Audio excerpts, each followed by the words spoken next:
បាទសួស្តីបងប្អូនអរគ្នាគឺជាម៉ែត្រមួយប្រភេទហើយយើងវាស់តាមរយៈភ្លើងហើយម៉ែត្រឡាស៊ែរហ្នឹងហើយរបៀបប្រើប្រាស់គឺងាយស្រួលនេះគាត់យើងចុចបើកមកហើយនេះគឺយើងគិតຂະຫນាតជាម៉ែត្រឃើញម៉ែត្របើយើងលីវាមាន1000លីអញ្ចឹងទៅហើយយើងប្រើយើងគ្រាន់តែចុចអានេះមកនេះគឺភ្លើងយើងបាញ់ទៅដល់ណាគឺវាវាស់ទៅដល់ហ្នឹងហើយវាគិតពីបាតនេះវាលេខបាតវាហ្នឹងគិតពីបាតហ្នឹងយើងចុចឥឡូវយើងចុចណាពីទឹក6ហ៊ុន6លីអូខេរបៀបប្រើប្រាស់វាយើងគិតយើងចុចអានេះយើងចុចអានេះដើម្បីយើងគិតនេះមើលរូបនេះយើងគិតពីបាតនេះទៅតែយើងចុចចេះវាគិតពីຂະຫນាតពីខាងមុខទៅវិញនេះ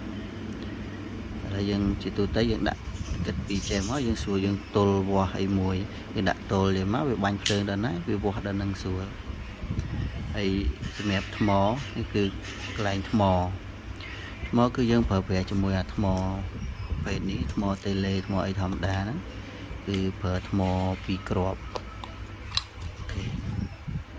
ហើយយើងអត់សូវប្រើយើងដោះថ្មវាចេញហ្នឹងឲ្យវាអស់ថ្មអញ្ចឹងតើយើងដាក់កប៉ៅទៅអីវាឆ្លងអញ្ចឹងទៅ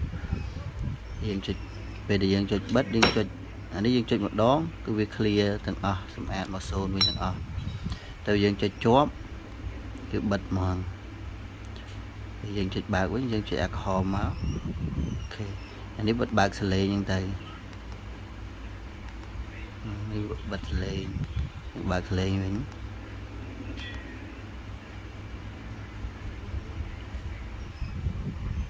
ម៉ែត្រយើងមានតែប៉ុណ្្នឹងយើងងាយស្រួលមែនតើយើងវាស់ម៉ែត្រធម្មតា